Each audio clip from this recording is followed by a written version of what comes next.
บุญมา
สัพพะ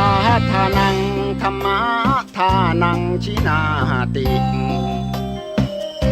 ภาษาบาลีที่พุทธองค์ท่านทรงตรัสสอ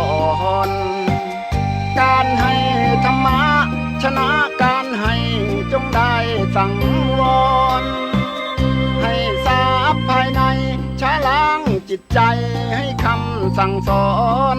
ธรรมะจะช่วยกัดกร่อนนิวรณ์จะได้เบาบาง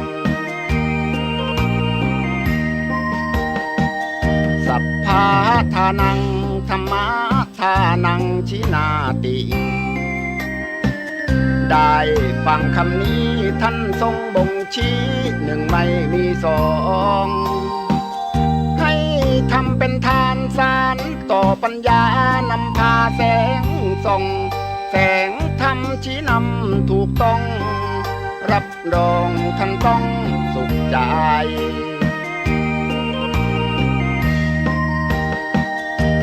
โลภโกรธหลงปลงเสียบ้างมาสร้างกุศลอย่าหลง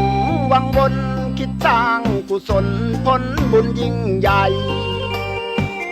ร่ำรวยล้นฟ้าจำไว้เถิดว่าไม่ช้าต้องตาย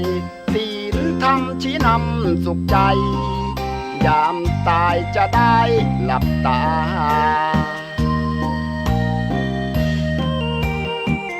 สัพพะทานังธรรมะทานังชินาติได้ฟังเพลงนี้เชิญเถิดน้องพี่อย่าได้รอช้าให้ทำเป็นทานสารต่อกุศลผลเวทนาชาตินี้หรือว่าชาติหน้าเกิดมาดวงตาเห็นธรรม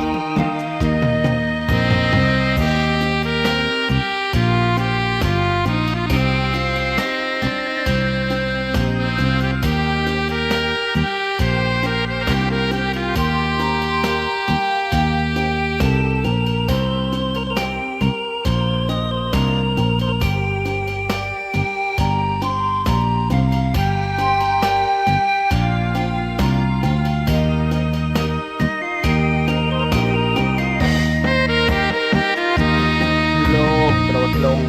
ปลงเสียบ้างมาสร้างกุศลอย่าหลง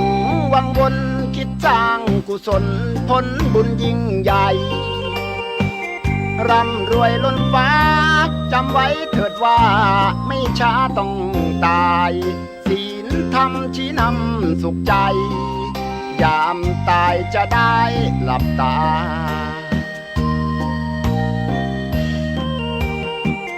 สัพพะทานังธรรมะทานังชินาติได้ฟังเพลงนี้เชิญเถิดน้องพี่อย่าได้รอช้า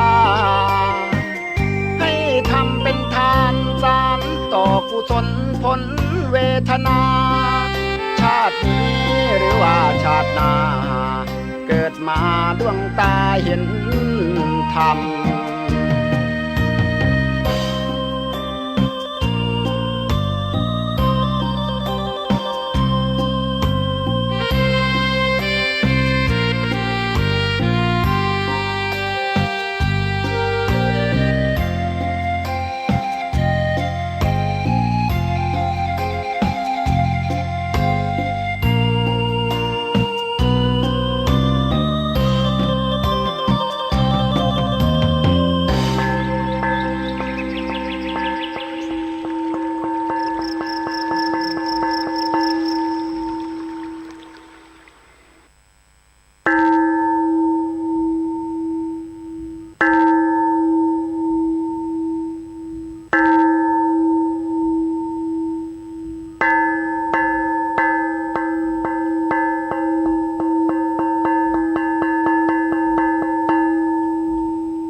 เกิดเป็นคนนั้นยากจริงนะ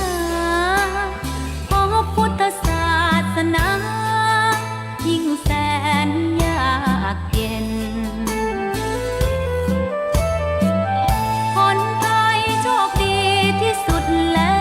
วมีแก้วสามดวงงามเด่นมีวัดซึ่งเป็นนาบุญยิ่งใหญ่มีศาสนาพุทธประจำชาติไทยอยากหล่ออยากสวยเราต้องรักษาศีลอยากมีอันจะกินต้องหมั่นทำบุญทำทานเอาไว้เข้าวัดสวดมนต์ฝึกฝนสติให้ว่องไวรีบทำตอนที่เราทำเองได้อย่ารอจนตายถึงเข้าวัดว่าเข้าวัดยามเป็นจะได้เห็นแต่น้ำใจเข้าวัดยามตายจะได้เห็นแต่น้ำตาก่อนจะสายเกินขอเชิญมาใช้ชีวิตให้คุ้มค่าเจริญทานศีลภาวนาสั่งสมบารมีไว้ทำบุญตอนที่ยังมีชีวิตย่อมดีกว่ารอเขาอุทิศบุญให้อย่ามัวหลงเพลินเดินห่างวัดตัวอย่างชัดๆมีมากมายเข้าวัดตอนตายสายเกินแก้กรรม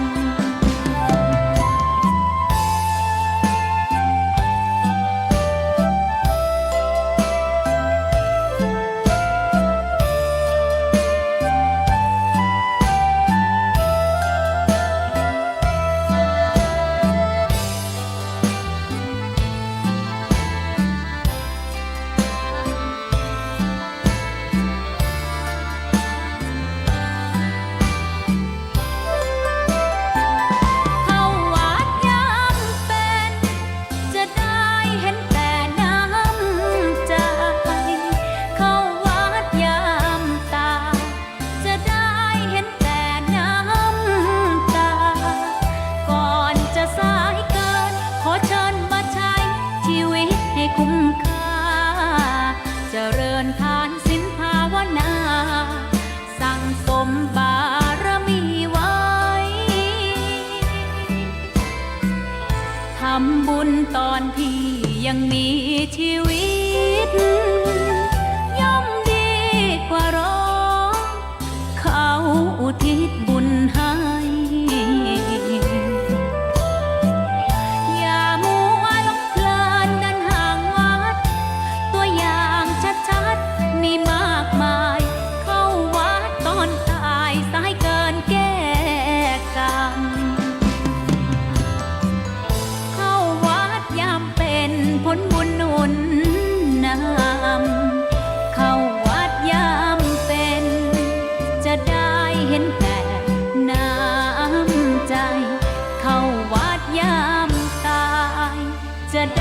เห็นแต่น้ำตา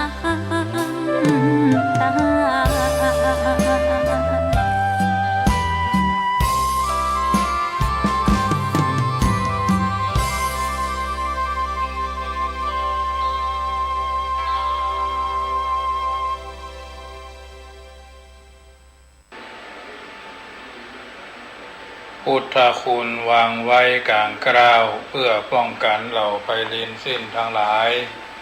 ธรรมคุณทูลวางไว้กลางใจเพื่อช่วยให้หูทั่วถึงชั่วดีสังฆคุณทูลไว้ในชีวิตเพื่อช่วยปิดพ้นทุกข์เป็นสุขีโดยบุญอภิวันอัญชลีสวัสดีโดยการนิรันดร์เทิน10 นิ้วกราบแนบใต้ไหวสาปารมีธรรมในครูบาอาจารย์พระมหาเถรานุเถระท่านเจ้าคณะพระสังฆาธิการทุกรูปทุกตนขอความสุขความสวัสดีในธรรมะแห่งองค์สมเด็จพระสัมมาสัมพุทธเจ้าจงมีแก่บรรดาสาธุชนท่านผู้ฟังทุกท่านที่มีโอกาสเปิดเครื่องรับฟังรายการธรรมะในชีวิตประจำวันหรือเสียงธรรมนำสุขทางสถานีวิทยุที่ท่านทั้งหลายกำลังเปิดเครื่องรับฟังจากคืนนี้วันนี้พระกันก็เป็นวันที่1 เดือนพฤศจิกายนพุทธศักราช 2564เป็นวันจันทร์เป็นวันจันทร์ต้นเดือนพฤศจิกายนบางท่านก็มีความม่วนอกม่วนใจบางท่านก็หน้าซับตับเกียรติบางท่านก็เมื่อเจ้าแยงเมื่อแรงยีเฮาก็บอกว่ากันทุกคนมีความฝันทุกคนมีความหวังเหมือนกันหมดรายการธรรมะที่สำนักวัดจังกำตำบลมะกอกอำเภอป่าซางจังหวัดลำพูนเผยแผ่ธรรมทุกเจ้าทุกบ่ายทุกแรงและทุกเมื่อค่ำยามคืนอย่างท่านทั้งหลายกำลังฟังอยู่นี้ก็เป็นธรรมะส่วนหนึ่งที่นำเอาอรรถสาระมาเป็นปฏิพรให้บรรดาญาติโยมได้ยินได้ฟังช่วงนี้เป็นช่วงแห่งเทศกาลงานทำบุญทอดกฐินวัดเหนือวัดใต้วัดใกล้วัดไกลวัดใหญ่วัดน้อยวัดเก่าวัดใหม่บางวัดก็มีกฐินสามัคคีบางวัดก็เป็นกฐินส่วนบุคคลคณะบุคคลนำโดยคุณกอคุณขออย่างก็ว่าไปบางวัดก็บ่มีกฐินอาจจะทานต้นเงินอาจจะทานผ้าป่าแล้วแต่บัดนี้เดือนคนห้องว่าเดือนเกี่ยงเหนือเนาะเดือนเกี่ยงเหนือมาแล้ววันที่1 2 3 4เนาะ4นี่ก็เป็นวันเดือนดับสำหรับเดือนเกี่ยงดับ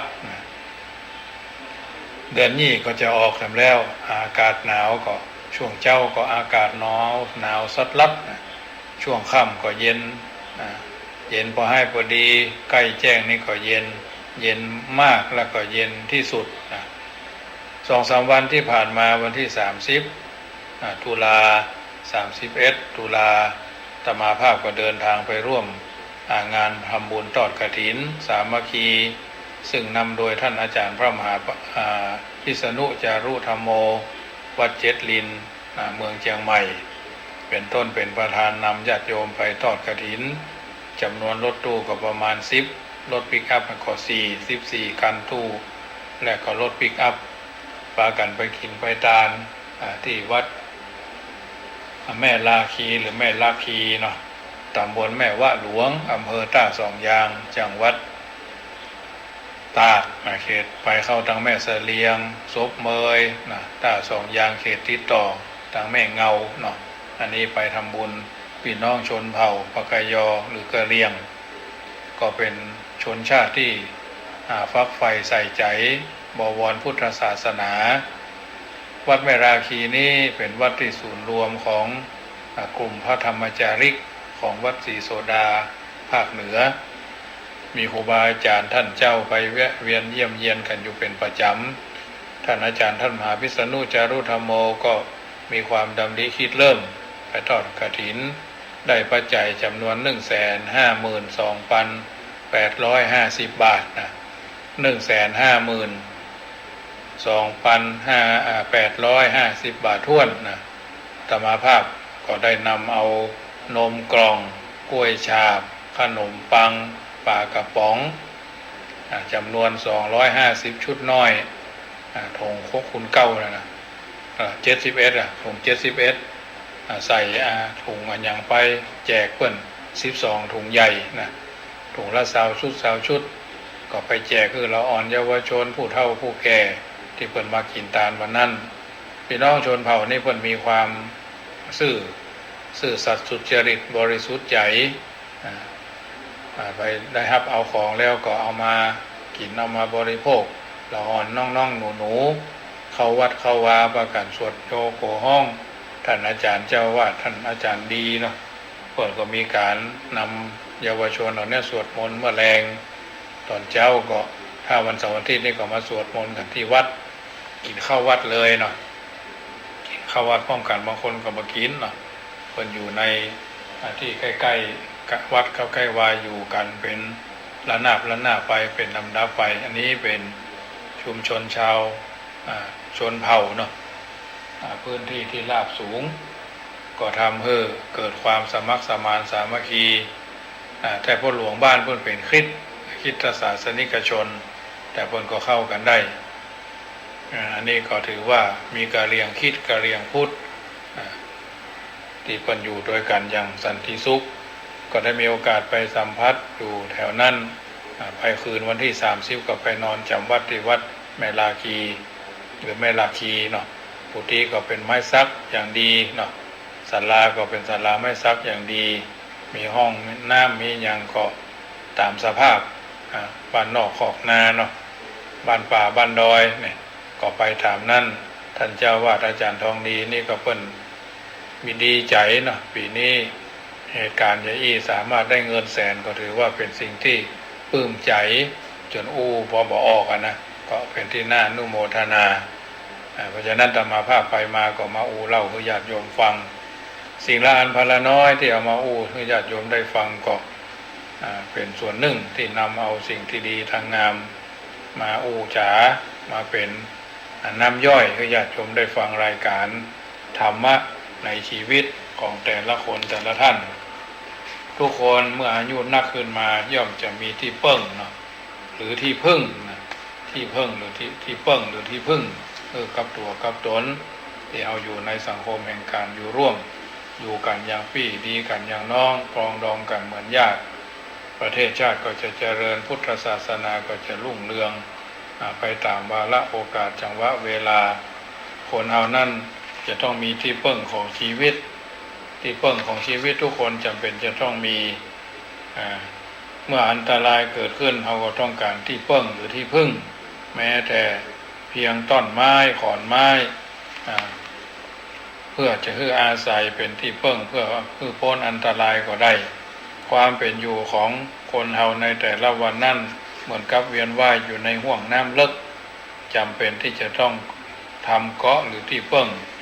บางคนก็ออกบ้านไปได้พลิกบ้านสักกรรมมีอุบัติเหตุเกิดขึ้นบางท่านก็ไปหงยาลวดไปอย่างก็มีบางท่านกินข้าวแรงแล้วรับลวดไปอย่างก็มีบางท่านก็ขี่ข้าวงายแล้วรับลวดไปอย่างก็มีบางท่านลูกเจ้าทำวันลูกบ่ขึ้นเนี่ยหลายสาเหตุทางนี้ทางนั้นโดยเฉพาะความรู้สึกนึกคิดซึ่งคิดไปในเรื่องต่างๆหากบ่มีหลักการนึกในการคิดก็จะเป็นผู้ที่เลื่อนลอยมีสติที่หาหลักบ่ได้เป็นผู้มีจิตใจที่เลื่อนลอยคนที่มีจิตใจเลื่อนลอยจะทำมันอย่างก็บ่ดีบ่ได้รับความสำเร็จพระพุทธเจ้าทรงตรัสสอนวิธีทำที่เพิ่งหรือเกาะเพื่อแก่ตัวเองว่าควรอาศัยความขยันหมั่นเพียรอาศัยความบ่ประมาทอาศัยความสำรวมระวังอาศัยการเอาชนะตัวเก่าชนะอื่นหมื่นแสนแต่บ่ชนะตัวเก่านี่ก็นักแก่ผู้ใดที่มีคุณธรรมดังที่ได้กล่าวนี้ได้ชื่อว่าเป็นผู้มีเกาะหรือมีสรณะที่เปิ้งดังนั้นวันหนึ่งเราควรพิจารณาว่ามีอันยังเป็นเกาะเป็นที่เปิ้งคุณธรรมประจำใจของเรานั่นก็คืออันยังถ้าเป็นคนขี้ค้านเป็น เป็นคนแสดงนั่นก็แสดงว่าแสดงให้หันว่ากำลังทำลายตัวเองหรือเป็นคนประมาทเป็นคนบ่สำรวมระวังบ่ฝึกหัดทรมานจิตใจก็เท่ากับว่าปล่อยให้เป็นกิเลสปัดผันจิตใจไปในทางที่เสื่อมบ่สามารถช่วยตัวเองได้โดยเหตุผลดังที่ได้กล่าวนี่แหละและคุณธรรมจึงเป็นหลักปฏิบัติเป็นหลักของใจ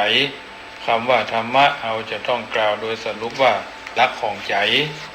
ญาติโยมฟังธรรมะก็คือมีหลักของใจหลักของใจอันยังที่จะไม่ทำเมื่อเรามีความมั่นคงบักคอนแคนอันยังมีหลักผู้นั้นย่อมจะปลอดภัย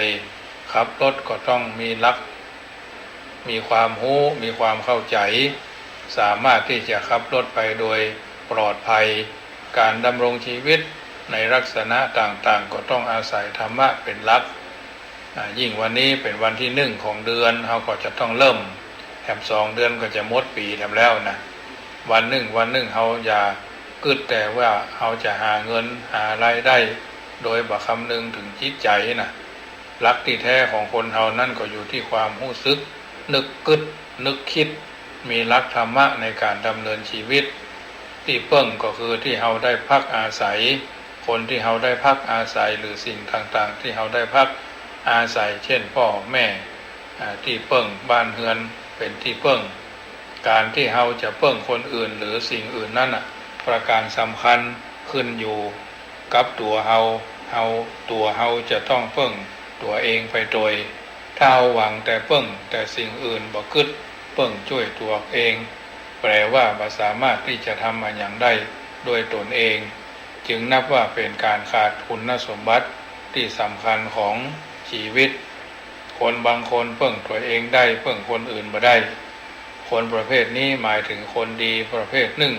เป็นคนที่ขยันหมั่นเพียรเอาใจใส่เช่นเวลาเรียนตั้งใจเรียนเวลาทำงานตั้งใจทำงานแต่ว่านิสัยของเขานั่นแหละเป็นคนนิสัยคับแคบหันแก่ตัวหันแก่ได้ทำอะไรอย่างเพื่อมุ่งหวังเอาประโยชน์ส่วนตนมากกว่าที่จะเฉลี่ยผลประโยชน์ให้แก่ตนแก่คนอื่นบุคคลประเภทนี้แม้เขาจะเพิ่งตัวเองได้แต่ถึงคราวที่เขาจะเพิ่งคนอื่นนั้นมักจะมีปัญหาขัดข้องคนอื่นเขาจะบ่เต็มใจ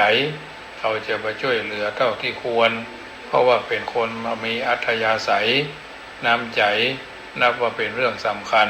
เพราะคนเฮานั้นต้องผูกพันกับคนอื่นเฮาต้องอาศัยคนอื่นพ้องคนอื่นอาศัยเฮาพ้องจึงเรียกว่าที่เพิ่งตัวเองก็ได้เพิ่งคนอื่นก็ได้บางคนเพิ่งคนอื่นก็ได้แต่เพิ่งตัวเองบ่ได้บุคคลประเภทนี้หมายถึงลูกหลานบางคนที่มีนิสัยติดอยู่กับพ่อกับแม่และทำนองเดียวกันพ่อแม่ก็เอาใจใส่อยู่ตลอดเวลารู้สึกว่ามีความฮักมีความเป็นห่วงบ่ปล่อยให้ลูกทำอะไรอย่างด้วยตนเองลูกจะทำอะไรอย่างก็ทำแทนเสียเองคนประเภทนี้เรียกว่าเลี้ยงไม่โตสักทีเป็นเด็กอยู่ตลอดเวลาบ่รู้จักช่วยเหลือตนเองมดบุญพ่อแม่ก็เหมือนกับว่ามดที่เพิ่งกำบ่เก่าเพิ่นว่ายามพ่อแม่มีกินขว้างเบ้อขว้างบักคันพ่อแม่ตายละเป็นบ่ห้อยน้อยจาเป็นบ่แหลมแต้มแตะเนี่ยแสดงว่าเพิ่งแต่คนอื่นบ่เคยเพิ่งตัวเก่าเลยทำกับข้าวก็บ่จ้างเนี่ยกินก็บ่จ้างเนาะเนี่ยกินก็บ่จ้างกวาดหอกวาดเฮือนก็บ่จ้างจะกินข้าวก็ไปเซเว่นไปซื้อกับข้าวสำเร็จวันนั้นบังเอิญว่าคนทำกับข้าวสำเร็จบ่มาก๋วยเตี๋ยวเพิ่นก็เปิดซ้อหาร้านก๋วยเตี๋ยววันนี้มาม่าวันพุธก็มาม่า3คาบก็มาม่าเลยทำมันอย่างบ่จ้างเป็นสักอย่างทอดไข่ดาวก็ดำใหญ่ทอดไข่เจียวหรือไข่แผ่นไข่ฟูก็ดำใหญ่ไหม้หมดเปิดไฟโผล่นะก็เลยเป็นเยอะๆเพราะฉะนั้นทั้งอย่างบ่จ้างนะเป็นคนทำมันอย่างบ่ถูกก่อนที่จะเพิ่งคนอื่นต้องเพิ่งตัวเองว่า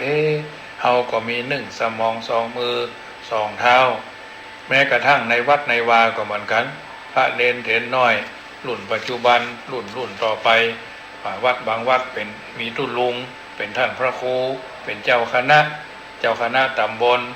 รองเจ้าคณะตำบลเจ้าคณะอำเภอรองเจ้าคณะอำเภอเลขานุการตำแหน่งนั้นตำแหน่งนี้อยู่เป็นประจำอยู่แล้วพอหลวงพ่อ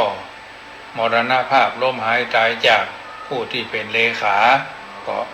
รู้สึกว่าเขวละเนี่ยยังประจ้างละลูกพี่บ่มีแล้วหรอกบ่สร้างบางท่านก็ดำรงตำแหน่งเป็นเลขานุการประจำตำแหน่งนั้นประจำตำแหน่งนี้คือใจพระเดชก็มีพระคุณพอลูกพี่หมดวาระหรือเกษียณอายุ80เนาะยกเป็นที่มาซักเอาละบ่มีซักบ่มีสีเป็นที่เกรงขามสมัยเจ้าพระคุณสมเด็จหรือท่านพระเดชพระคุณท่านเจ้าคุณพระราชาคณะของลำพูนเฮาก็หลายตนเพิ่นมีลูกน้องสมัยเจ้าคุณยานมงคลวัดมหาวันเจ้าคณะจังหวัดท่านเจ้าคุณเทพยานเวทีท่านเจ้าคณะจังหวัดลำพูนพระเทพมหาเจติยาพระพิบาลเนาะมาลุกมาถึงพระเดชพระคุณท่านเจ้าคุณพระเทพรัตนนายกเพิ่นก็เป็นเจ้าคณะจังหวัดสืบกันมาอันนี้เพิ่นเป็นต้นคิดเป็นต้นแบบเป็นต้นไม้ลูกน้องก็เป็นการเป็นงานเข้ามาทีนี้ลูกหลานบางคนหรือส่วนมากต้องกึดว่าพ่อแม่เป็นที่เพิ่งของเฮาได้ชั่วระยะหนึ่งนะเมื่อท่านมีกำลังกายกำลังใจนะ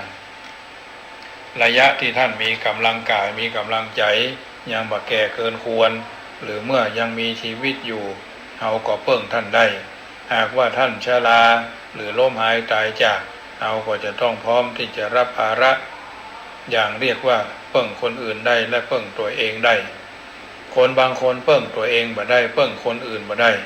ประเภทนี้มักจะเป็นประเภทที่เกเรเสียความประพฤติตั้งแต่น้อยเป็นคนดื้อด้านว่ายากสอนยากเอาใจใส่เบาใจใส่ธุระการงานบ่สนใจในการศึกษาจนกระทั่งพ่อแม่เอื้อมระอาจจะตัดญาติตัดลูกไปเลยก็ได้เพราะความบ่เอาเรื่องเอาไหนของลูกนั่นเองบุคคลประเภทนี้เมื่อถึงคราวที่จะเพิ่งตัวเองก็เพิ่งบ่ได้เพราะว่าบ่ได้ทำอะไรไว้เป็นคุณสมบัติของตัวเองบ่มีความรู้บ่ได้รับการศึกษาบ่ได้สร้างคุณงามความดีที่กระทำกับคนอื่นไว้แม้แต่พ่อแม่ยังเอื้อมระอาเอาลูกประเภทนี้จัดว่าเป็นลูกอนาถาช่วยตัวเองบ่ได้ถ้าพ่อแม่ล้มหายตายจากเป็นอันว่าหมดที่เพิ่งจะไปเพิ่งคนอื่นก็เพิ่งบ่ได้เพิ่งตัวเองก็เพิ่งบ่ได้แถมประเภทหนึ่งเพิ่งตัวเองได้เพิ่งคนอื่นได้ประเภทนี้เรียกว่าพยายามทำตนเองให้เป็นคนดีตั้งแต่เป็นละอ่อนว่านอนสอนง่ายตั้งใจขยันศึกษาเราเรียนเรียนหนังสือปฏิบัติตามความเหมาะสมรู้สึกว่าได้รับความเมตตาปรารถนาดีจากผู้ใหญ่บุคคลประเภทนี้เป็นนับว่าเป็นบุคคลที่ดีเลิศเพราะว่าสามารถที่จะห้ำเฮียนและก็เอาวิชาความรู้มาช่วยตัวเองได้เพิ่งตัวเองได้แล้วยังเพิ่งคนอื่นได้อย่างนี้เป็นความสุขสมบูรณ์ในชีวิตที่มีความสุขก็คือชีวิตที่อบอุ่นชีวิตที่มาว่าเวจะคิดอันยังจะทำอันยังก็ได้รับการสนับสนุนช่วยเหลือมีความหวังนั่นก็คือความสุขการที่คนเราจะมีสรณะที่เพิ่งเช่นมีญาติมิตรก็ต้องมีคุณธรรมมีความรู้มีความฉลาดก็เพราะว่าเป็นคนที่มีความตั้งใจดีมีความเพียรโดยทั่วไปแล้วบุคคลผู้ที่ฮักธรรมมีความสนใจในธรรมย่อมเป็นคนใฝ่ดีเป็นคนฮักดีคนที่ใฝ่ดีฮักดีเป็นจุดหนึ่งที่จะทำให้เป็นที่เปิ้งหรือสรณะได้จะสังเกตได้ว่าบางคนเกิดมาเป็นคนผู้มีความสนใจเช่นสนใจในการอ่านสนใจในการฟังสนใจในการศึกษาค้นคว้าพยายามที่จะเข้าหาผู้รู้บัณฑิตชนผู้มีความประพฤติดีคนที่มีความสนใจดังที่ได้กล่าวมาเนี่ยเรียกว่า คนใฝ่ดีหรือแสวงหาความดี แน่นอนว่าบุคคลประเภทนี้มีสรณะที่เพิ่งดังนั้นวันหนึ่งแม้เราจะมีธุระอย่างอื่นเช่นต้องทำมาหากินค้าขายต้องไปสังคมเข้าสังคมสมาคมหรือต้องไปรับผิดชอบดูแลในเรื่องของลูกของหลานถึงแม้ว่าจะมีธุระอันใดก็ตามเราจะอ้างว่าบ่มีเวลาแล้วบ่สนใจธรรมะใฝ่ใจในธรรมะปล่อยโอกาสปล่อยเวลาที่ดีผ่านไปนั่นก็เป็นการทำลายที่พึ่งหรือโอกาสที่เราจะได้ที่พึ่งจึงหมดไป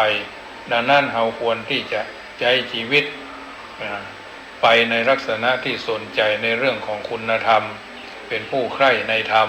เป็นผู้ใฝ่ธรรมเราจะต้องเริ่มต้นสนใจตั้งแต่เรื่องของการฟังเช่นรายการวิทยุรายการอ่านหนังสือพิมพ์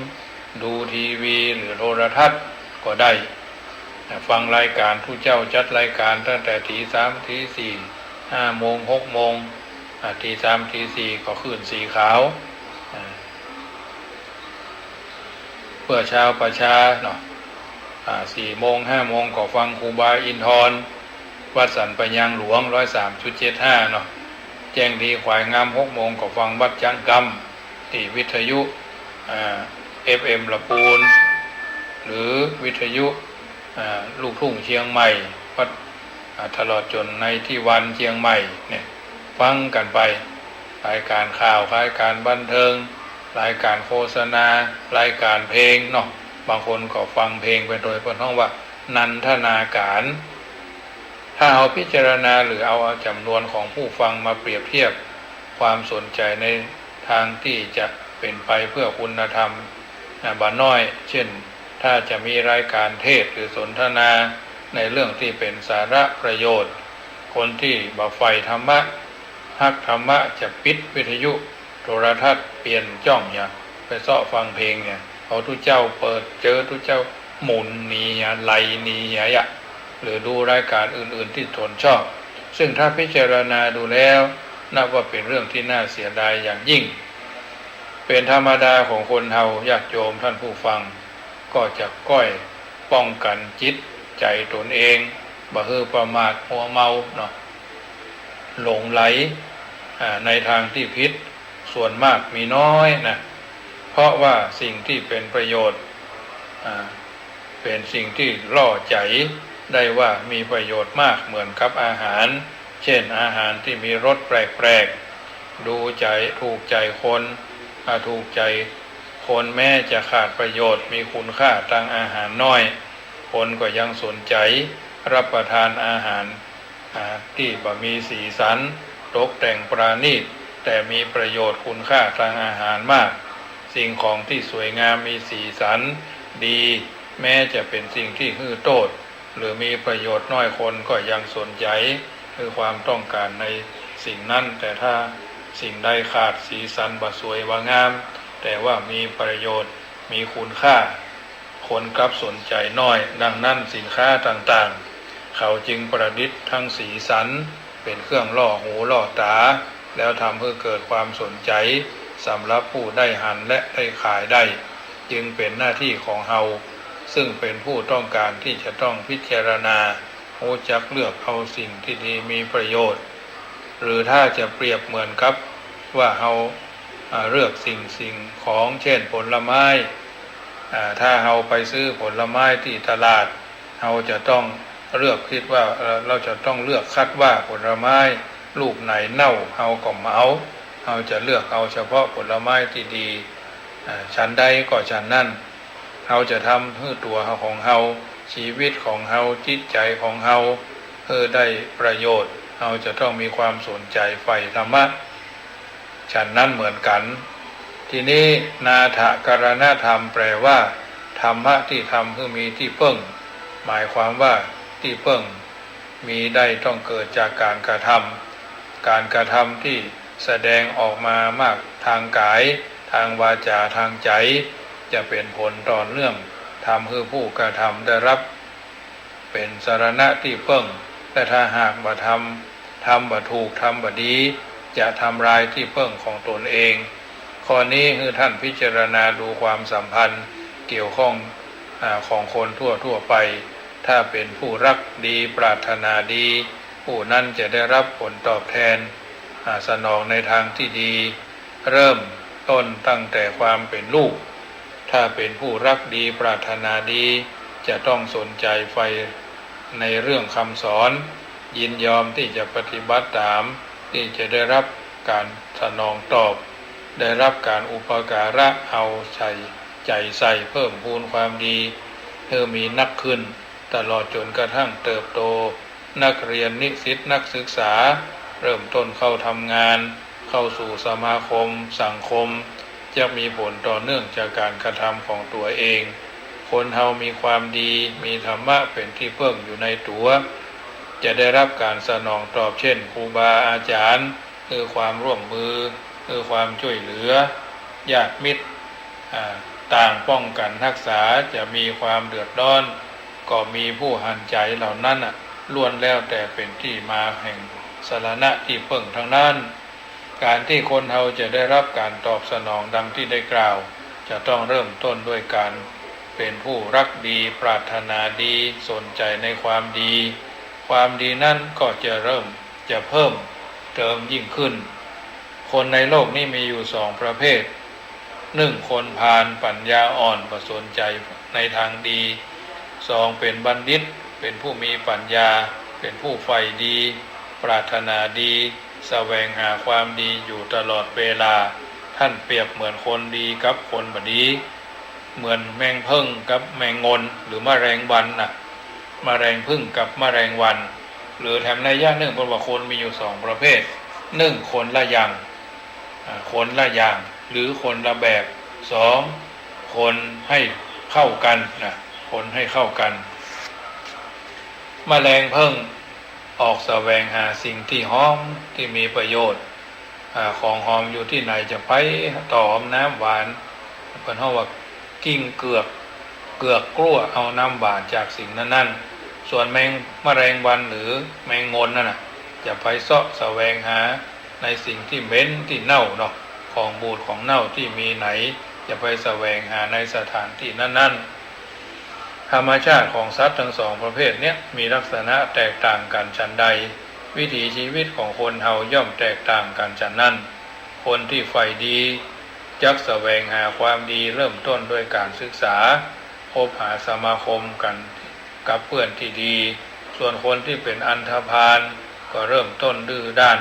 บ่สนใจใฝ่ดีแสวงหาแต่เพื่อนในทางที่จะให้ความเสียหายเช่นชอบไปในทางอบายมุขสุรายาเมากัญชาฝิ่นการพนันแสวงหาผลประโยชน์ในทางที่ผิดต่อตัวบทกฎหมายผิดต่อศีลธรรมแต่ยังฝืนกระทำในสิ่งนั้นเพราะว่าพื้นฐานจิตของเขาบ่ฮักดีคนบางคนถ้าถูกผู้ปรารถนาดีตักเตือนสั่งสอนยังเข้าใจผิดกึดไปว่าเขากลั่นแกล้งหรือบ่ให้ความสะดวกแก่ตัว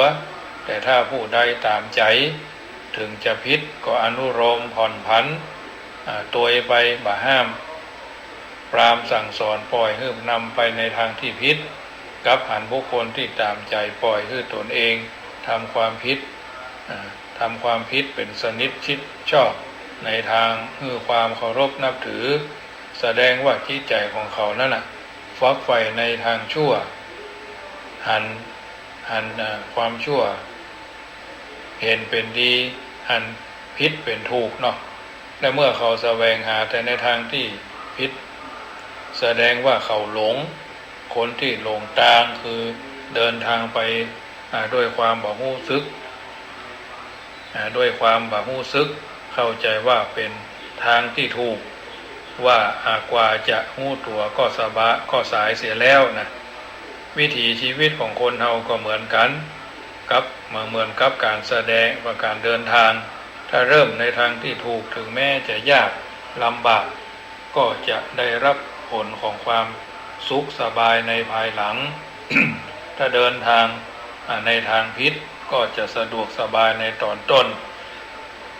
จะมีผลเป็นความเดือดร้อนตามมาในภายหลังสรณะที่พึ่งเป็นสิ่งสำคัญอย่างยิ่งของชีวิตแบ่งได้สองประเภทคือที่พึ่งเป็นส่วนภายนอกหมายถึงที่พึ่งทางกายเช่น บ้านเป็นที่พึ่งอาศัยหรือสิ่งของต่างๆที่เราใช้ได้เช่นรถยนต์รถไฟรถยนต์จะไปไหนมาไหนได้รับความสะดวกก็จัดได้ว่าเป็นที่พึ่งแถมอย่างหนึ่งก็คือที่พึ่งภายในหมายถึงความรู้สึกอบอุ่นในทางจิตใจการที่คนเฮาอยู่ที่ไหนจิตใจบ่ว่าเวนึกขึ้นมาแล้วได้รับความอบอุ่นเช่นเฮาอยู่คนเดียวในที่เปลี่ยวอยู่ในทางที่สงัดเงียบเฮาจะรู้สึกวางเวงแต่ถ้าเฮามีความรู้สึกที่มั่นใจอย่างใดอย่างหนึ่งเฮาจะรู้สึกว่าความวางเวงหรือความหวาดกลัวนั้นหมดไปการทำที่พึ่งจึงเป็นเรื่องที่ควรคิดวิธีจะทำที่พึ่งญาติโยมพระพุทธเจ้าตรัสเป็นพุทธโอวาทว่าการมีศีลเป็นที่พึ่งการที่ได้รับการศึกษามีความรู้มากก็เป็นที่พึ่งถ้าหากจะมีกิจกรรมการงานร่วมกันระหว่างคนเฮากับคนอื่นหรือเพื่อนร่วมงานถ้าเฮาเป็นคนบ่ที่บ่หันแก่ตัวบ่นิ่งดูดายพยายามขวนขวายช่วยเหลือในกิจกรรมการงานต่างๆก็เป็นวิธีหนึ่งที่จะทำให้เฮามีที่พึ่งข้อที่ส่อแสดงถึงความสัมพันธ์เกี่ยวข้องระหว่างตัวเฮากับคนอื่นเฮาอยู่บ้านที่พ่อแม่ญาติพี่น้องก็แปลว่ามีพี่มีน้องแปลว่าเฮามีประโยชน์เฮาอยู่วัดอยู่สถานการศึกษาเช่นโรงเรียนโรงพยาบาลสถานที่ราชการก็เป็นส่วนหนึ่งที่เฮาจะต้องเกี่ยวข้องกับคนอื่นการที่เฮาเกี่ยวข้องจะต้องมีความผูกพันกันในเรื่องกิจการงานเมื่อคนเฮามีการงานเฮาก็ช่วยเหลือขวนขวายบ่นิ่งดูดายถ้าจะคือกว้างออกไปเช่นในสังคมสมาคมตลอดถึงประเทศชาติเฮามีความรู้สึกว่าการกระทำของแต่ละบุคคลนั้นมีผลต่อเนื่องกันและกันที่สุดถ้าเฮาเกิดคือกว้างมองคือลึกตรึกตรองคือละเอียดจะรู้สึกว่ามีความผูกพันกันเช่นถ้าต่างประเทศเขามีศึกสงครามทำการต่อสู้ประหัตประหารลู่ประเทศกันเนาะผลย่อมกระทบกระเทือนมาถึงเฮาที่อยู่ในประเทศไทยเข้าของอาจจะแปลงอาจจะมีเรื่องใดเรื่องหนึ่งผูกพันเข้ามาทำให้ต้องมีส่วนได้รับความทุกข์ความเดือดร้อนโดยไปเหมือนกับกองไฟถ้าเฮาอยู่ใกล้ก็จะร้อนห่างก็จะร้อนน้อยแต่มีส่วนเกี่ยวข้องได้รับความร้อนฉะนั้นเฮาอยู่ที่ไหนเฮาต้องให้ความสนใจในทำหน้าที่รู้จักหน้าที่เข้าใจหน้าที่ปฏิบัติคือถูกต้องตามหน้าที่วิถีชีวิตเราก็จะเกิดความมีคุณมีค่าเนาะฮู้คุณฮู้ค่าในการดำเนินชีวิตการดำเนินชีวิตให้ถูกต้องท่องแท้ก็ถือว่าเป็นหน้าที่ที่ดีที่เราจำเป็นจะต้องสร้างสรรค์พัฒนาหน้าที่ของการดำเนินชีวิตของเรานั่นถือว่าเพิ่นฮ้องว่าการทำที่พึ่งด้วยธรรมะการทำที่พึ่งด้วยธรรมะเป็นจะใดญาติโยมลองฟังธรรมะเข้าใจอย่าก่อนว่าเป็นว่าที่พึ่งด้วยธรรมะด้วยที่พึ่งด้วยธรรมะมีอย่างพ้องที่เราเข้าใจแล้วก็นำไปเป็นข้อพินิจพิจารณามีเรื่องเล่าว่ามีพระบาลีตรัสเอาไว้ว่าอุทาเนนัปปมาเถนะสัญญเมทะเมนะจะทีปังกยิราทะเมทาวียังโอโคนาภิกีรติแปลว่าผู้มีปัญญาควรทำที่พึ่งที่น้ำคือกิเลสท่วมทับไม่ได้ด้วยธรรมะคือความขยันความบ่ประมาทความสำรวมการฝึกนะอธิบายว่าเกาะหรือที่พึ่งอันเกษมในที่นี้ หมายเอาเฉพาะพระอรหันตผลเป็นที่พึ่งอันปลอดภัยจากสาครคือสังสาระอันลึกยิ่งเกาะอันที่นี้ก็คือกิเลสท่วมทับบ่ได้ท่านสอนให้เราสร้างเกาะด้วยธรรมะ4ประการก็คือความเพียรก็คืออุทธานะความไม่ประมาทคืออัปปมาทะความสำรวมกายวาจาคือสัญญมะการฝึกอินทรีย์ระวังตาไปเห็นรูปว่าสวยหูได้ยินเสียงไพเราะก็เมานะตาหูเป็นต้นมียินดียินร้ายหันรูปฟังเสียงเป็นต้นมีเรื่องว่าพระจุรพันธกเป็นเจ้าเมืองราชคฤห์มีพี่น้องด้วยกัน2 คนพี่อ้ายชื่อว่ามหาปันธกตัวน้องล่าชื่อปันธกนะเกิดในระหว่างต่างความจริงแม่ของจุรปันธกเป็นถึงลูกสาวของเศรษฐีเมืองราชคฤห์แต่ไปได้เสียกับคนใจของตัวจึงละอายบ่กล้าอยู่ที่เดิมชวนกันหนีไปอยู่ที่แห่งหนึ่งเชื่อว่าบ่มีไผฮู้จักตั้งต้องที่หั่นแหมเมื่อคันแก่ที่ดาออกสามีว่าต้องการไปเกิดที่บ้านเดิมสามีก็ถามว่าทำไมต้องไปเกิดที่หั่นล่ะทัวว่าที่หั่นน่ะญาติที่นี่บ่มีญาติเลยการคลอดบุตรในสถานที่บ่มีญาติช่วยเหลือเป็นความลำบากภรรยาตอบแต่ที่บ้านบ่มีไผต้องการเฮาเธอก็ทราบดีบ่ใช่กาสามีออกความเห็นฉันกลัวจะถูกไล่พิกมาสามีก็บอกภรรยาก็บอกเวลา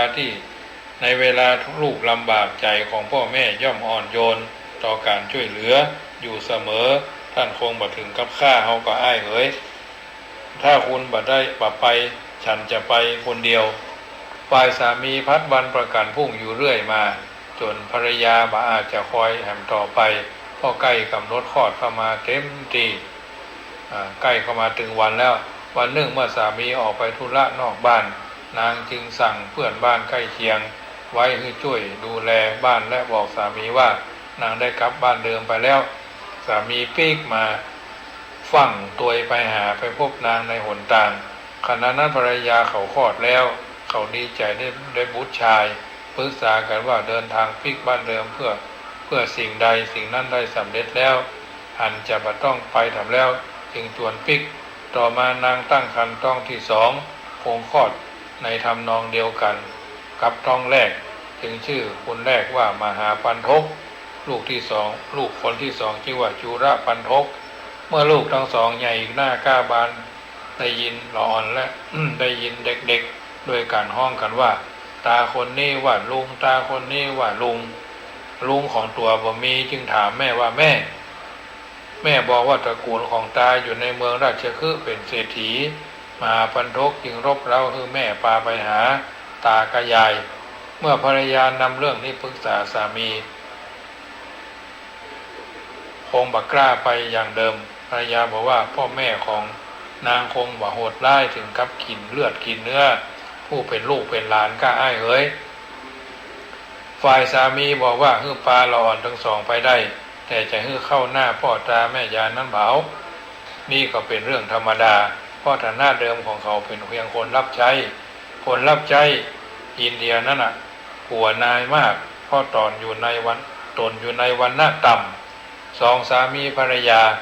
ตกลงใจกันพาลูกทั้งสองไปหาพ่อเมียแม่เมียนะพ่ออุ้ยแม่อุ้ยพ่อหลวงแม่หลวงไปพักอยู่ที่ศาลาหน้าเมืองก่อนบอกเรือนและถนนฮื้อละอ่อนเข้าไปหาคุณตาคุณยายส่วนตนรออยู่ที่หน้าศาลาหน้าเมืองเศรษฐียังโกรธอยู่แต่เนื่องจากหันลูกเป็นลูกไม่ยิงจึงมอบทรัพย์จำนวนหนึ่งบอกฮื้อไปอยู่ที่ไหนก็ได้ตามใจชอบแต่อย่าเข้าไปฮื้อหันหน้าส่วนหลานทั้ง2เศรษฐีจะรับเลี้ยงไว้2สามีภรรยารับทรัพย์และปิกไปอยู่ที่เดิม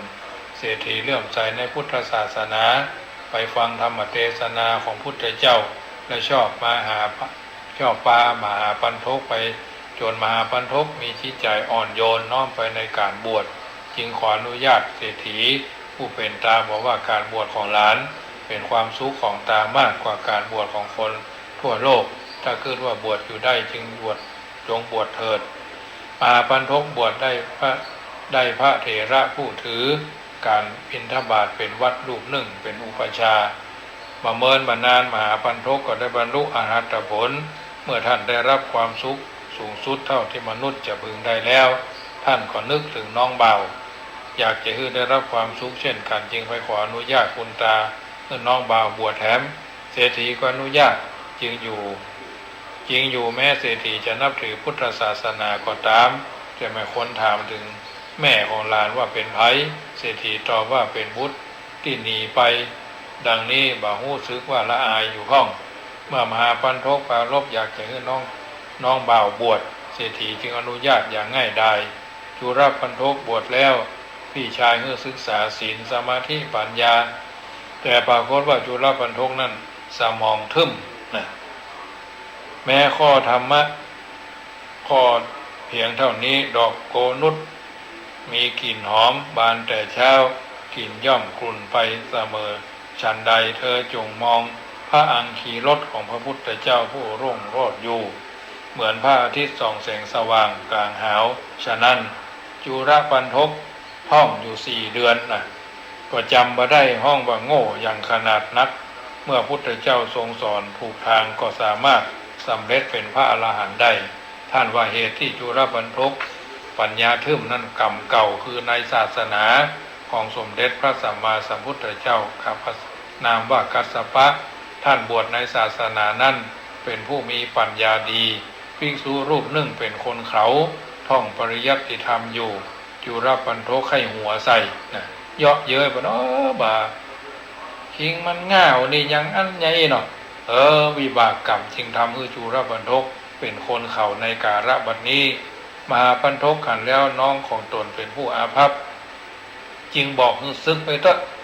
ฝ่ายจุลปันทกผู้น้องบ่ปรารถนาซึกยังมีความอาลัยเวลานั้นมหาปันทกเป็นเจ้าหน้าที่พัตุเทศวันนั้นหมอชีวกโกมารพัฒนิมนต์ตู้เจ้า500 ตนมหาปันทกตอบว่ากับผมนิมนต์ฉันที่บ้านถึงหมดพวกนี้รวมทั้งพระพุทธเจ้าแต่มีภิกษุโง่รูปหนึ่งนะโยมไม่เจริญงอกงามแต่มาเว้นภิกษุรูปนี้เสียนอกนั้นรับนิมนต์ให้ได้จุลปันทกได้ยินนั้นเสียใจมากโปงตกตุเจ้าบ่ครบมี449 ตนเว้นตนเสียจะไปอยู่วันลงขึ้นจุลปันทกออกจากวัดแต่เจ้าจะไปซึกและวันนั้นพุทธเจ้าตรวจดูในสัตว์โลกในข่ายคือพยานว่าจุลปันทกเธอจะไปไหนตามกระแสของเสียงธรรมจะไปซึกพระพุทธเจ้าข้าจุลปันทกเธอบวชในสำนักของเฮาเธอบวชอุทิศให้เฮาเมื่อถูกพี่ชายขับไล่แล้วเธอจะไปเนี่ยอย่างมานี่เธอมาอยู่กับฉันนี่พุทธเจ้าก็เลย หาผ้ามาผืนหนึ่งก็คือบริกรรมคาถาว่าระโชหะระนังระชังหรติหรือผ้านี้สะอาดแท้อาศัยภพนี้ในที่สุดก็บรรลุพระอรหัตมรรคอรหัตผลได้อันนี้ญาติโยมสาธุชนท่านผู้ฟังทั้งหลายคนเฮานั่นแข่งบุญแข่งวาสนากันบ่ได้เนาะแข่งบารมีกันบ่ได้แข่งอายุอานามนี่พอจะแข่งได้แข่งบุญแข่งวาสนาบ่ได้จึงนำมาเป็นอุทาหรณ์เตือนจิตสกิจใจให้บรรดาญาติโยมสาธุชนคนมีปัญญาย่อมตั้งตนด้วยทุนทรัพย์แม้น้อยๆเหมือนคนก่อไฟกองน้อยคือลุกเป็นไฟกองใหญ่ได้ฉะนั้นเมื่อทรงปรารภถึงโลกุตระสมบัติอันพระจุลปันทกได้แล้วจึงว่าได้ที่เพิ่งอันเกษมสูงสุดในที่สุดวันนี้รายการเสียงธรรมนำสุขก็ดีเสียงธรรมก่อนรับตาก็ดีผู้เอิญเจริญพรให้ญาติโยมได้ยินได้ฟังแล้วขอมอบเป็นปฏิพรให้บรรดาญาติโยมที่อยู่ทางบ้านนำไปเป็นข้อเตือนจิตสกิจใจก่อนนำรายการจากท่านไปก็ขอประกาศบอกเอิญเจริญพรวัดจังคำจะได้ตั้งธรรมมหาจารย์เทศน์ดรชาดกในคืนวันที่29เดือนธันวาคมได้ตั้งกองบุญเอาไว้ว่าปีหนูชวดหนูชะลูวัวขานเสือเทาะกระต่ายมาโรงงูใหญ่มาเสงงูเล็กมาเมียมาแม่แปะวอกลิงละกาไก่กองบุญละ45กองกันละ45กองบุญละ99 บาทถ้าเป็นเจ้าภาพเจ้ากันตั้งแต่ชวดหนูถึงกุนหมูใกล้จ้างนี่กันละ 2,500 บาท แต่มันคงจะนักสำหรับญาติโยมที่มีปัจจัยน้อยเนาะเราก็ร่วมกันทำบุญเท่าที่ทำได้ชวดหนูก็45กองบุญถวายพระเจ้าประสงค์อย่า2,500ก็ยังเหลือไว้2,000เอาเข้าวัดเนาะเป็นการก่อเทอมผ้าป่าก็999กองละ99 บาทนอกนั้นก็แล้วแต่ญาติโยมจะร่วมบุญกันตามเจตนาจะได้ทอดผ้าป่าโดยวันที่30ธันวาเนาะเป็นวันแต่งธรรมมหาจาตุเทศธรรมมหาจาตุโดยขวนข้าวติ๊บไผ่มีถั่วดินเนาะงาขาวงาดำงานุกเข้าน้ำเพิงน้ำอ้อยเอามาร่วมกันได้ข้าวสารนะเอามาร่วมเป็นข้าวกวนข้าวติ๊บเนาะเข้ามัทุปายาตนะข้าวติ๊บพระเจ้าพระสงฆ์ก็เทศทำไปมอบบรรณาการแก่ญาติโยมที่เพิ่นมาทำบุญวันที่1 มกราคมก็สืบชะตา31ก็สวดมนต์ข้ามปีทำเป็นการภายใน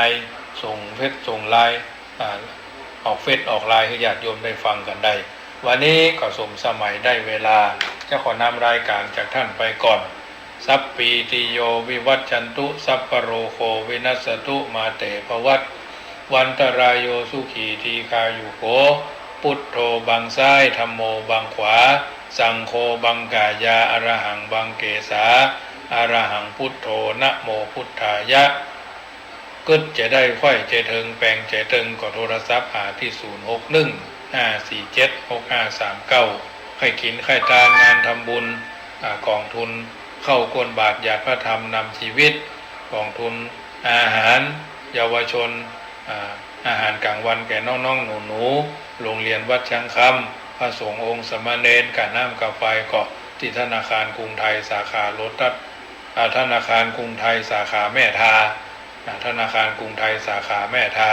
หมายเลขบัญชีก็531-005-9903 ได้ตามที่มีความพร้อมสาธาโสถีพระวันตุโวอายุวันโนสุขังปะลังขอเจริญพร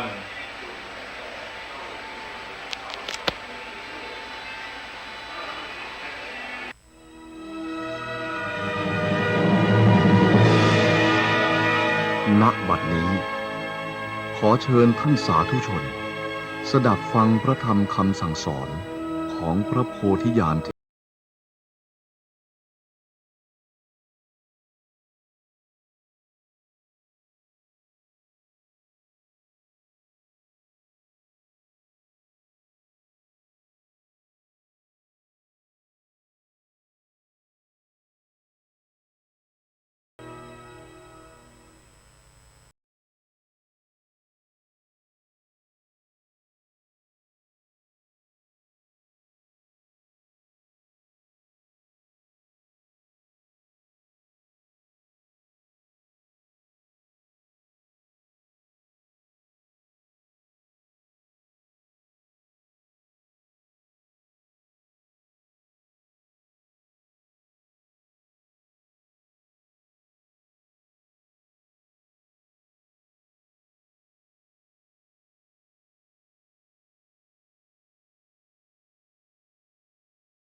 แต่ถ้าการฝึกปฏิบัตินั้น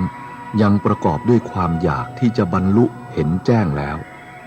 ท่านจะไม่มีทางที่จะพบความสงบได้เลยแรงอยากจะเป็นเหตุให้เกิดความสงสัยและความกระวนกระวายใจไม่ว่าท่านจะฝึกปฏิบัติมานานเท่าใดหรือหนักเพียงใดปัญญาที่แท้จะไม่เกิดขึ้นจากความอยากนั้นดังนั้นจงเพียรแต่ละความอยากเสียจงเฝ้าดูจิตและกายอย่างมีสติแต่อย่ามุ่งหวังที่จะบรรลุถึงอะไร อย่ายึดมั่นถือมั่นแม้ในเรื่องการฝึกปฏิบัติหรือในการรู้แจ้ง 2. เรื่องการหลับนอนล่ะควรจะนอนมากน้อยเพียงใดอย่าถามเลย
นานั้นเกิดขึ้นและดับไปอย่างไรความนึกคิดเกิดขึ้นและดับไปอย่างไรอย่าได้ผูกพันอยู่กับสิ่งใดเลยจงมีสติอยู่เสมอ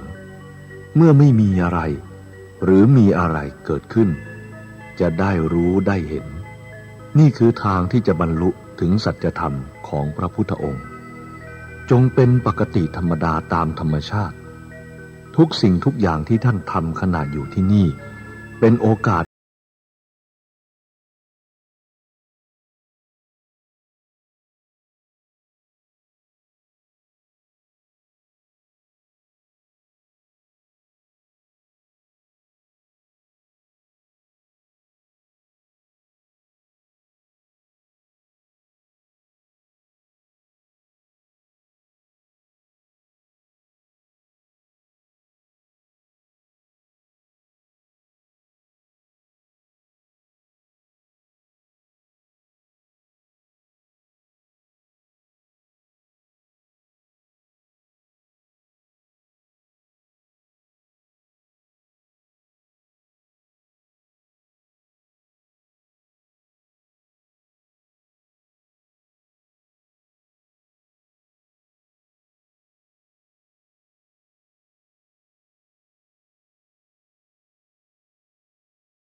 บางครั้งกังวลใจอยู่กับพระวินัยของพระสงฆ์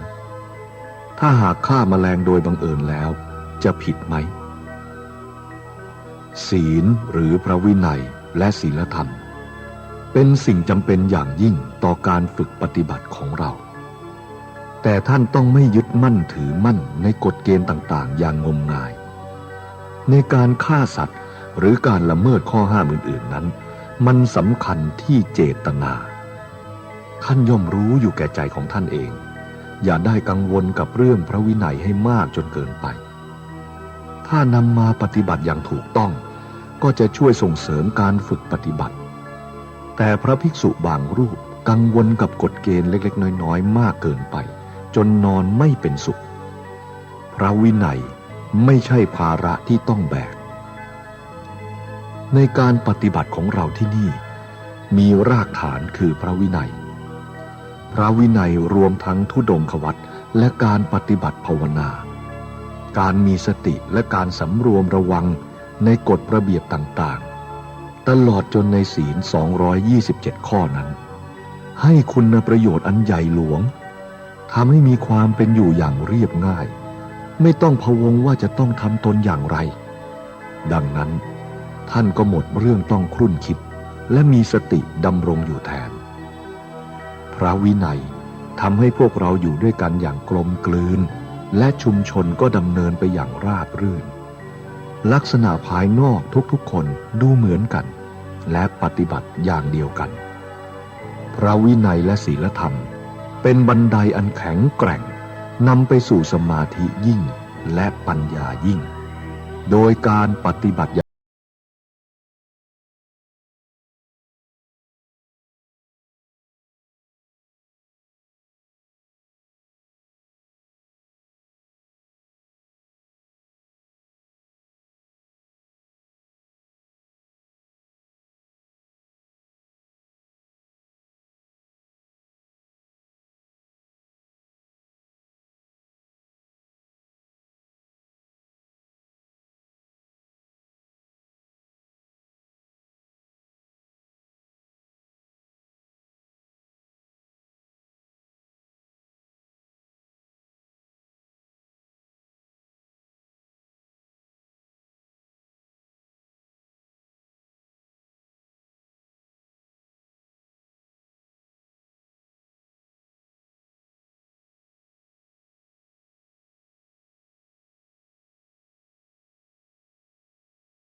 ตัวเป็นตนนั่นคืออย่าตกเป็นเหยื่อของความสงสัยซึ่งจะทำให้จิตใจของท่านหมุนวนเป็นวัฏฏะอันไม่มีที่สิ้นสุดแทนที่จะเป็นเช่นนั้นจงเฝ้าดูกระบวนการเกิดดับของความสงสัยของความฉงนสนเท่ดูว่าใครคือผู้ที่สงสัย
หาออกไปนอกตัวเอง ผลที่สุด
สิ่งสำคัญก็คือท่านเพียงแต่เฝ้าดูไม่ว่าท่านจะเดินอยู่หรือนั่งอยู่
ปฏิบัติตนเป็นปกติตามธรรมชาติ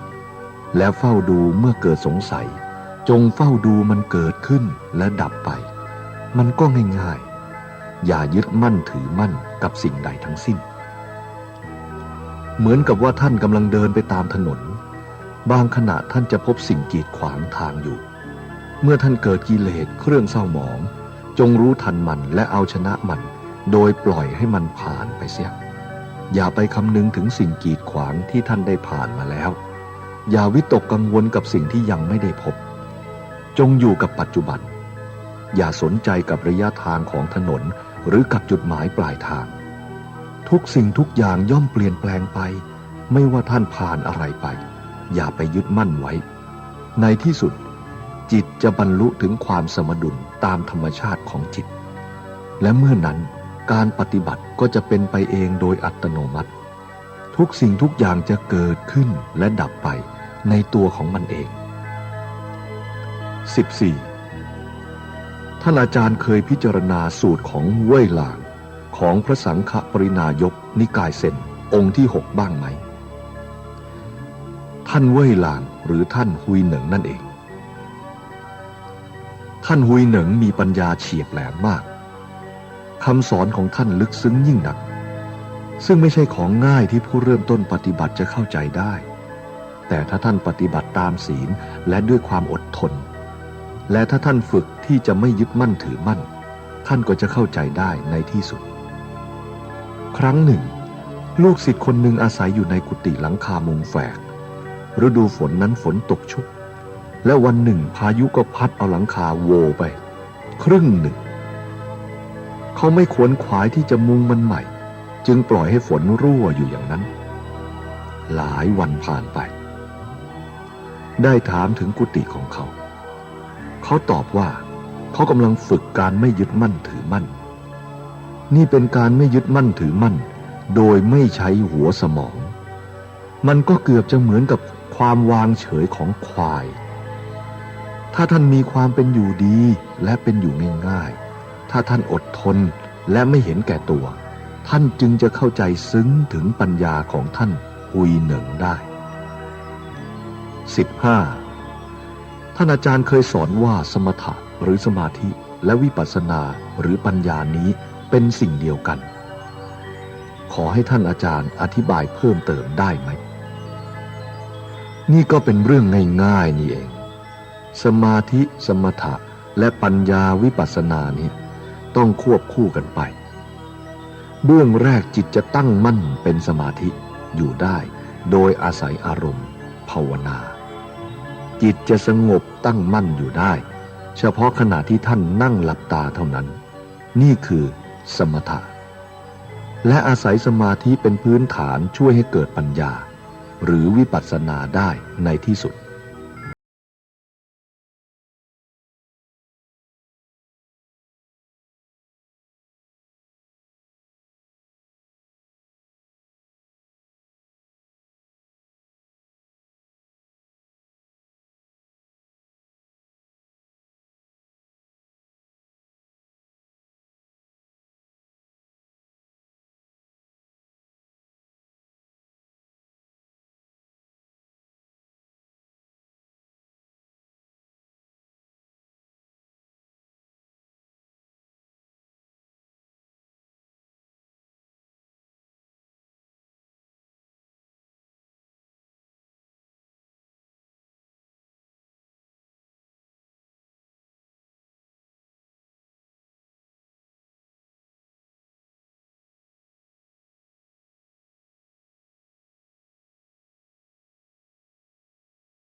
หมดก็คงจะแย่มาก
และเห็นการเปลี่ยนแปลงเน่าเปื่อยหรือพิจารณา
ความกลัวว่าจะไปชนอะไรเข้าจะทำให้ท่านหายง่วงถ้ายังง่วงอยู่อีกก็จงยืนนิ่งๆทำใจให้สดชื่นและสมมุติว่าขณะนั้นสว่างเป็นกลางวันหรือนั่งริมหน้าผาสูงหรือบ่อลึกท่านจะไม่กล้าหลับถ้าทำอย่างไรก็ไม่หายง่วงก็จงนอนเสียเอนกายลงอย่างสำรวมระวังและรู้ตัวอยู่จนกระทั่งท่านหลับไปเมื่อท่านรู้สึกตัวตื่นขึ้นจงลุกขึ้นทันทีอย่ามองดูนาฬิกาหรือหลับต่ออีกเริ่มต้นมีสติระลึกรู้ทันทีที่ท่านตื่นถ้าท่านง่วงนอนอยู่ทุกวัน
ยาก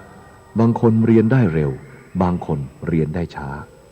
การพิจารณาตัดสินผู้อื่น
ความโกรธและความหลงนั้น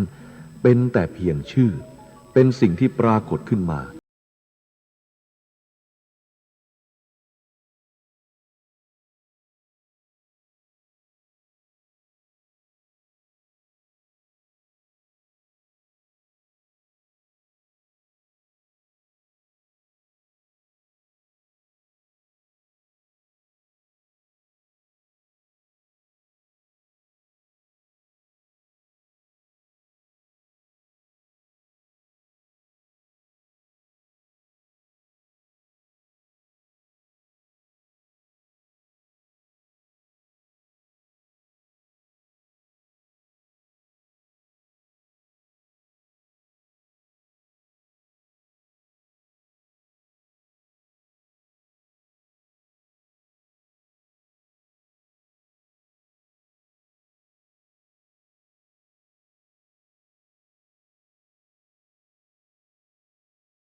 พิจารณาดูท่านก็จะรู้ได้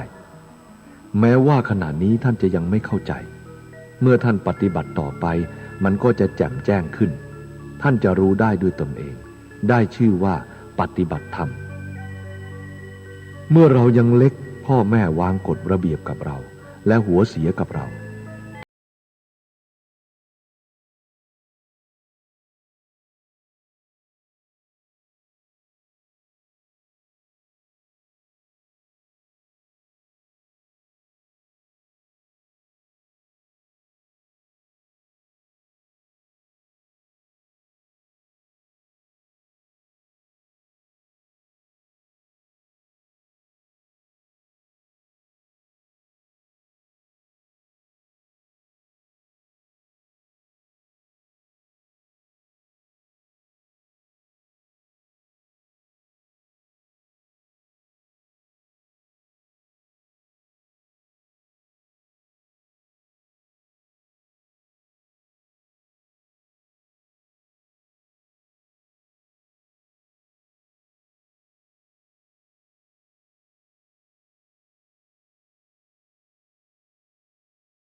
ภาควิจารณ์จับตามองและลงความเห็นเอาเอง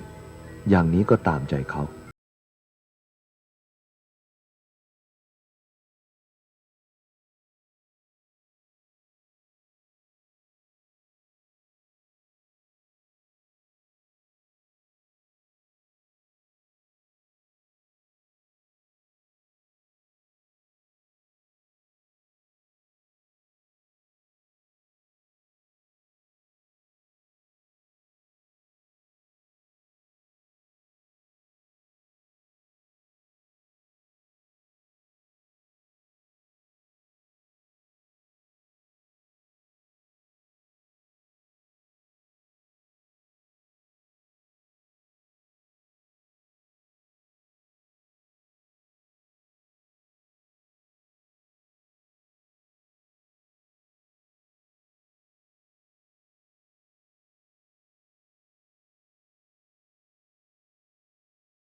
เหตุแห่งทุกข์และความดับไปแห่งทุกข์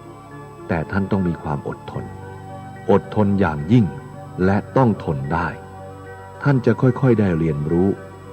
พระพุทธเจ้าทรงสอนให้สาวกอยู่กับอาจารย์อย่างน้อย5 ปีท่านจะต้องเห็นคุณค่าของการให้ทานของความอดทนและของการเสียสละอย่าปฏิบัติเคร่งเครียดจนเกินไปอย่ายึดติดอยู่กับรูปแบบภายนอกการจับตาดูผู้อื่นเป็นการปฏิบัติที่ไม่ถูกต้อง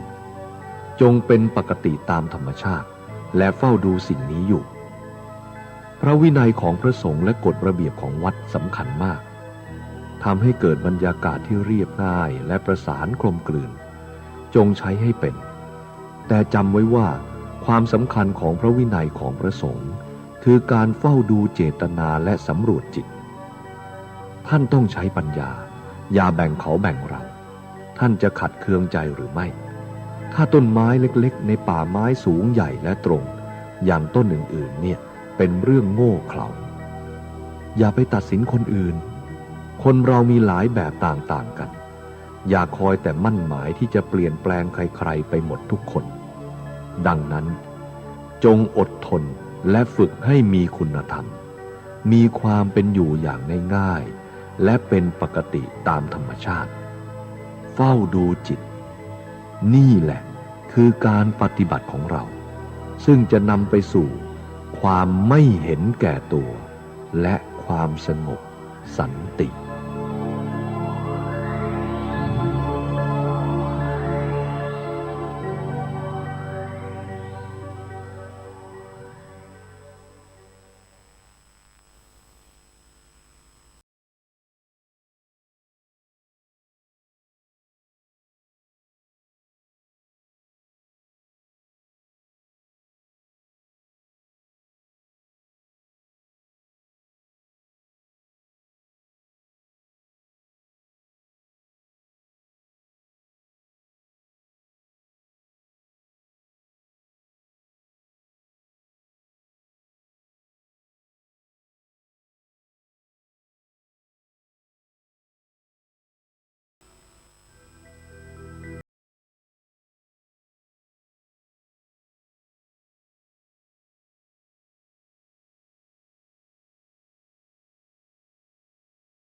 โลกเท่านั้น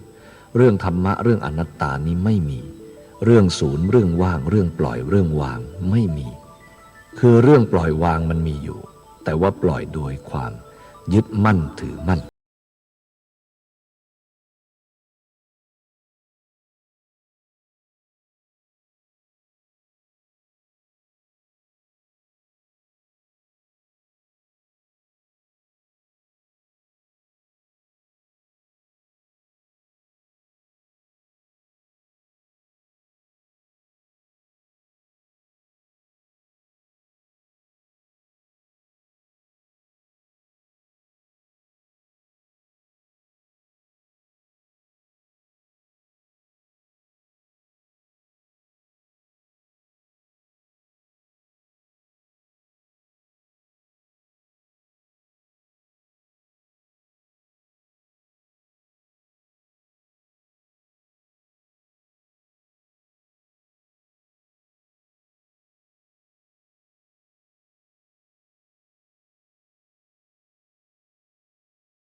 แต่จะทำราคะโทสะโมหะให้บรรเทาลงแต่ก่อนท่านก็เดินอยู่สองทางกามสุขัลลิกานุโยโคมีความสุขมีความรักเกิดขึ้นมาแล้วก็สนใจเกาะด้วยอุปทานเป็นตัวเป็นตนขึ้นมาไม่ได้ปล่อยไม่ได้วางกระทบความสุขก็ติด